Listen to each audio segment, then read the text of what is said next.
Hello and welcome to,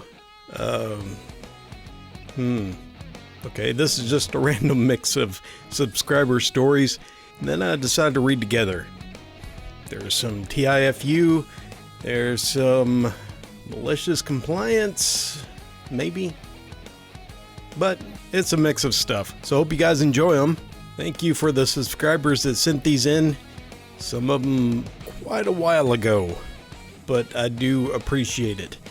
I'm thinking about setting up a subreddit called Fun with Failure, and you can post your stories there, and it'll make it a lot easier for me to keep track of stories and not get lost in the shuffle. Since I look at Reddit almost every day, that would make it a lot easier for me. So I'll have that set up soon. Hopefully I'll have it in the description. And without further ado, here we go.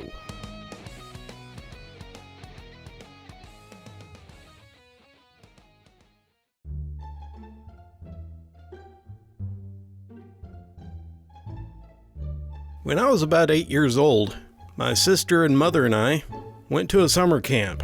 My dad couldn't come because of work. We had a pretty fun trip on the way there. We bought some snacks, we played some games, and the like. We arrived at the camp and we unpacked. We got the pleasure of having a cabin, so we didn't have to worry so much about heat, bathrooms, and bugs, just in case you didn't let any in. So once we're settled down, we had a quick supper and played some Uno. It's a luck-based game, so I like it so much.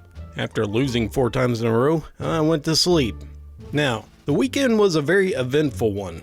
We all went swimming, bow and arrow shooting, and blob jumping. If you don't know what blob jumping is, it's where you jump about 20-25 feet from a tower onto this huge balloon or blob. It's really fun. And usually, if you're brave enough, you can set the end of the blob, and when someone jumps off the tower and hits the blob, you get thrown up into the air, sometimes going up to 10 or 20 feet, and then you hit the water. I think I kind of missed doing blob jumping, although the last time I did has been a good 10-15 years ago. Anyways, my family decided to go swimming, and this is about the 4th day of camping. Now the blob is usually at the swimming area, so we go blob jumping and swimming at the same time. My sister decided that she wanted to do blob jumping first, so she walked up the tall tower and jumped. She made it down fine, and she decided that she wanted to get launched into the air by scooting her butt down at the edge of the blob. I was next, so I walked up the tower and I hesitated. I always did. I never really liked jumping down from the tower. It's a little bit nerve-wracking, but the infilling is pretty rewarding. So after convincing myself to jump, I hit the blob. It was alright. My sister, however, was not. Apparently after I jumped, she flew at least 20 feet into the air, and she hit the water in such a way that it busted her top gums. When she resurfaced, she was understandably crying. The lifeguards helped her out, gave her some water and a bit of ice. Honestly, I would think it'd hurt more to put ice on it. So anyway, I'm still on the blob, and I decided to do it too. So I scooted my little 8-year-old butt to the end of the blob, and I laid down. Now, when you want to do this, you're supposed to do a maneuver like when you go down a water slide. You cross your arms across your chest, and your legs lay down straight. So imagine me, laying there looking back at the tower, and I see this 6-foot-tall teenager walk up the tower. It was at that moment I knew that I messed up. They jump. They launch me 20 feet into the air, just like my sister. I hit the water and automatically felt a discomfort in my mouth. What was that? It was busted. The same scenario happened to me that happened to my sister. After that, my mouth did not feel better for at least a week. After this, I've never trusted blobbing again.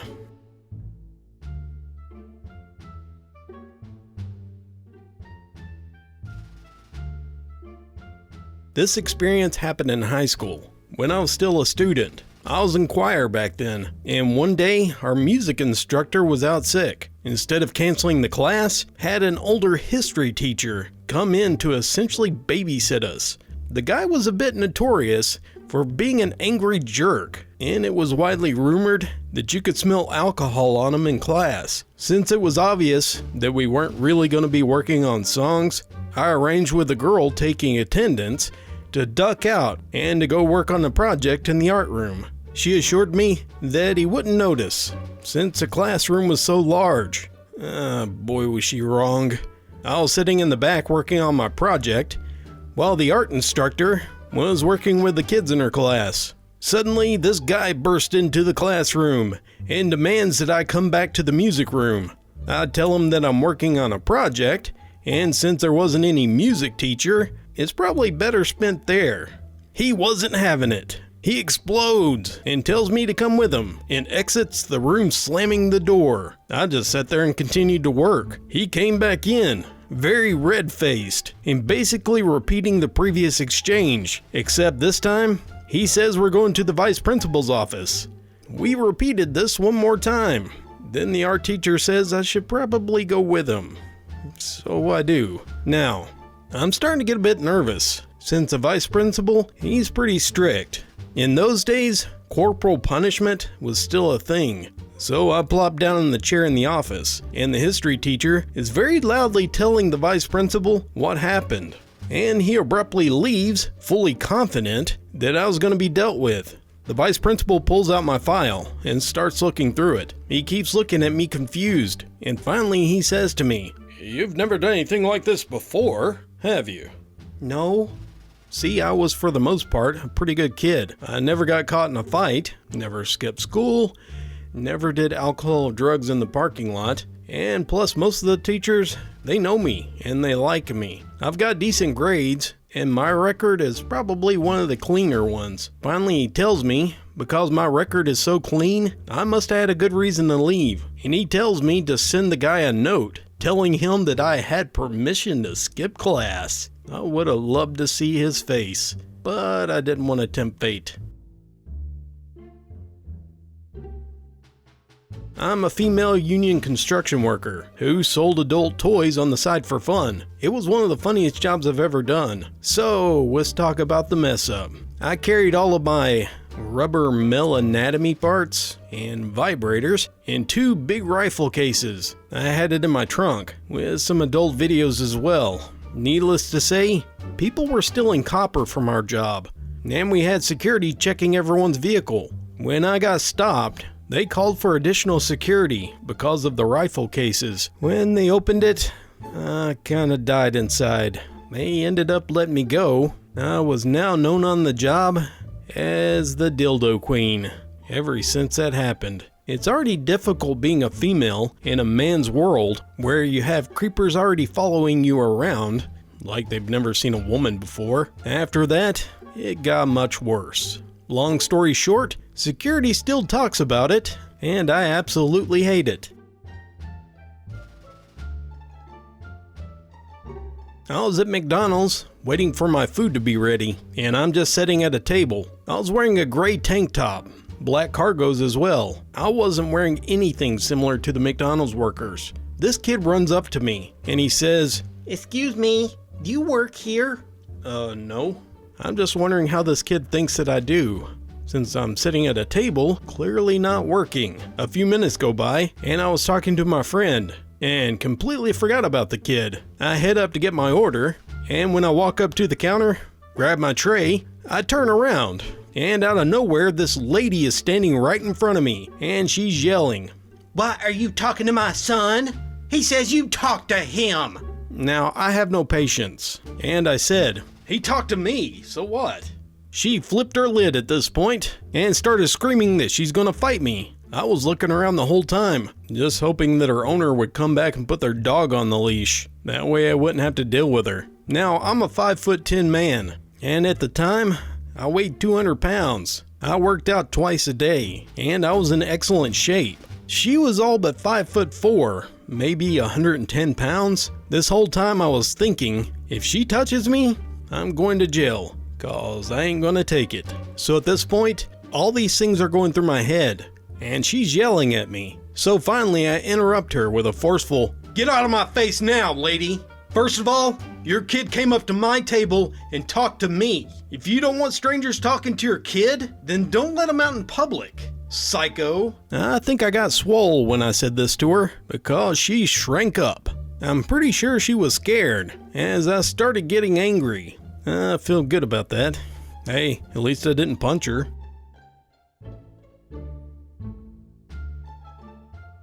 The background is as such. My mom and dad divorced when I was around 4 years old. My dad moved into my grandparents' house, which he had grown up in, and I still look at it as my second home.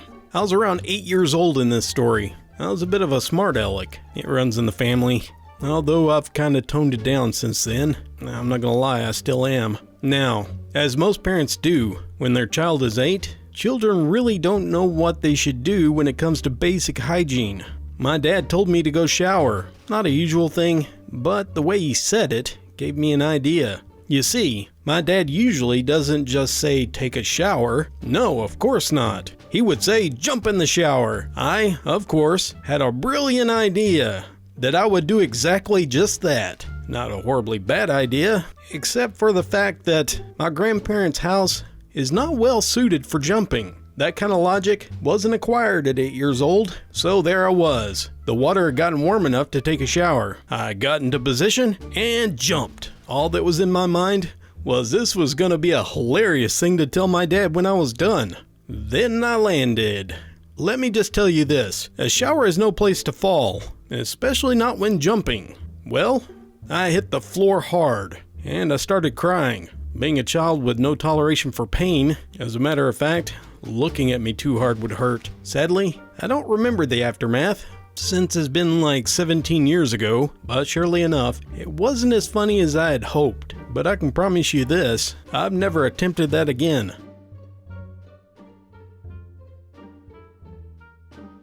Here's backstory.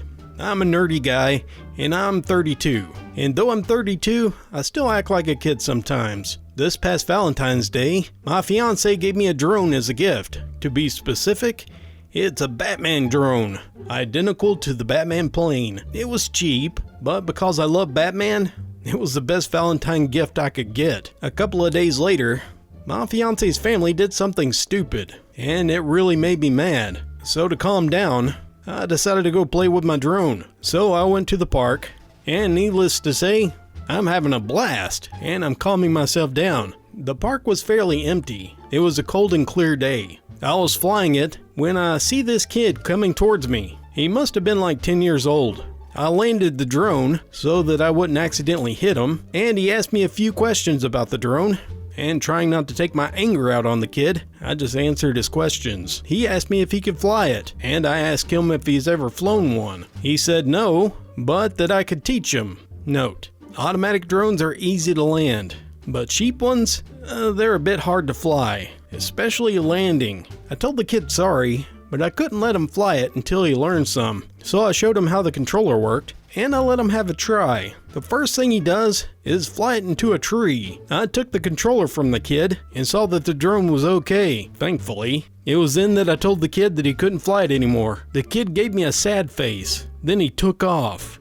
So I kept flying it. I'm minding my own business when an entitled mother comes up with the kid. Then she starts yelling at me. Why did you take my kid's plane? Excuse me? You heard me. That's my son's plane. How dare you take it from him? Me? I started to realize what the kid did. He threw this BS at his mom. Lady, I don't know what you're talking about.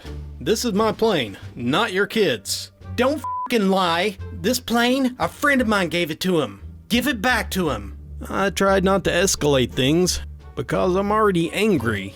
I'm so angry now that I can punch someone, and this is not helping the situation. So I grab my drone and I start walking away. Meanwhile, entitled mother is behind me, screaming and asking for help from other people because I stole her kid's plane. She tried to reach for the controller, but I managed to pull it away before she touched it. At this point, a few people are coming towards us because they assume that I'm stealing a kid's toy. I turn around and say, off. First of all, it is not a plane, it's a drone. It belongs to me. It doesn't matter. It's a toy, and you're a grown man. Playing with toys, that's pathetic. You should give it to my son. I'm getting even angrier, and I'm a second from losing control. Look, I let your kid play with it for like a second, but he doesn't know how to play with it, and he almost destroyed it. This was a Valentine's gift, so you can f*** off and go to hell. This is unacceptable for a grown man to be playing with a toy that's meant for kids. Now, my kid has been good, and he deserves it. I don't care if your son's been good or not. This is my drone. It's a gift from my fiancée, so there's no way I'm giving it to your dumb kid. Since you obviously don't have any f***ing brains, I'm leaving. And if you come near me, I'll call the cops. I walk as fast as I can towards my car, and I drove off. Disclaimer, you guys might think it's a fake story, but it's not. And to be honest, I really don't care, nor am I going to try to argue the fact or prove it's real. All I will say is I still play with my Batman drone.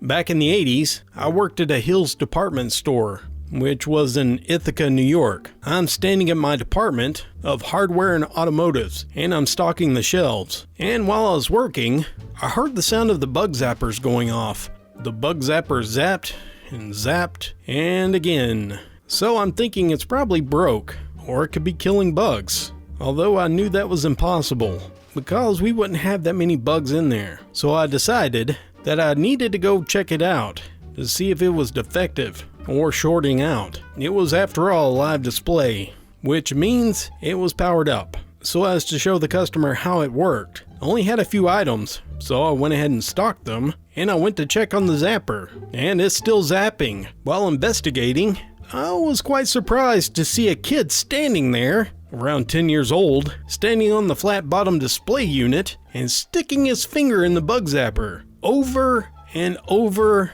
and over again, this kid would stick his finger in it, and you would hear it zap every time he did it. He would quickly yank his hand back, wave it around as if it's in pain, and do it again. I watched him for a few seconds, then I just walked away. I knew that it had to hurt the kid, but the kid was too stupid to stop it the first time that he was hurt by the bug zapper. I knew it had to hurt, but that kid was too stupid to stop after the first time.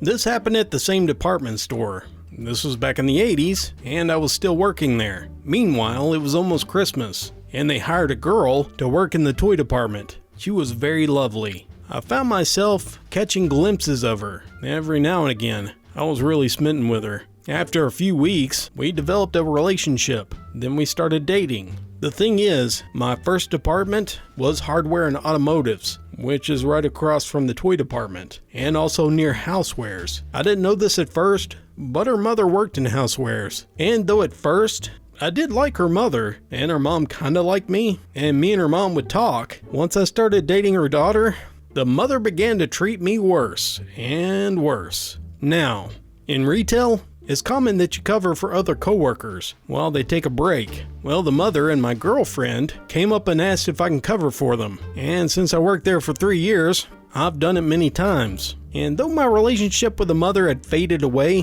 where we almost hated each other, I still took over her aisle because it's a job, which meant I was to help customers answer questions and phone calls for her department, which was fine. It was then, while she was on break, I got a page for an incoming call. It was specifically for her department, and it went somewhat like this. Hello, thanks for calling Hill's department store. How may I help you? Yeah, I'm calling to see if you guys have any candles in stock. Now, I know we have candles, so I was able to answer right away. Yes, ma'am, we carry a number of candles. Is there any certain kind you want? For a moment, there was a pause. Then she said, Yes. I need a price on your large candles, 3-inch diameter. But do you know what length they come in? Now again, I knew that we carried 3-inch candles, but I had no clue on how tall they were. So I told her that I'd be right back, and I'd check. But when I'm over by the candles, my girlfriend's mother came up behind me and said, Excuse me? Very rude and snotty. I spun around and she was glaring at me like I literally crapped on her cornflakes. While you were on break, I got a phone call about 3-inch diameter candles, and she needed a price on them. Now the mother pushes me out of the way as if I was too stupid to do her job, and she insisted on finishing the call. So we head back to the phone. She starts talking on the phone. As luck would have it, I had shelves to stock around the same aisle, and the last thing I heard the mother say was, "And what are you using the candles for?" As I began stalking a few feet away from her, her face turned white as she turned around and gave me an evil glare. As it turns out, the woman on the phone, she wanted the candles to, pleasure herself. I was not aware of this, otherwise I would have finished the call myself, but my girlfriend's mother, she swore that I set her up. Well, when she told me, I laughed my butt off, cause she was asking for a 3-inch diameter candle that was 12 inches long, or longer, so that she could play with herself.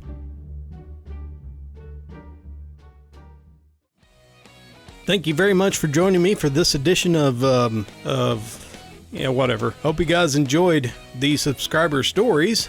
I'm glad I finally got around to reading them. I think this is the last one for the week. Yes, I'm pretty sure this is going to be posted on Friday. Thank you very much. I want to give a special thanks to my patrons. Your help is greatly appreciated. If you want to become a patron, you can follow the link below. Well, I hope you all have a good day.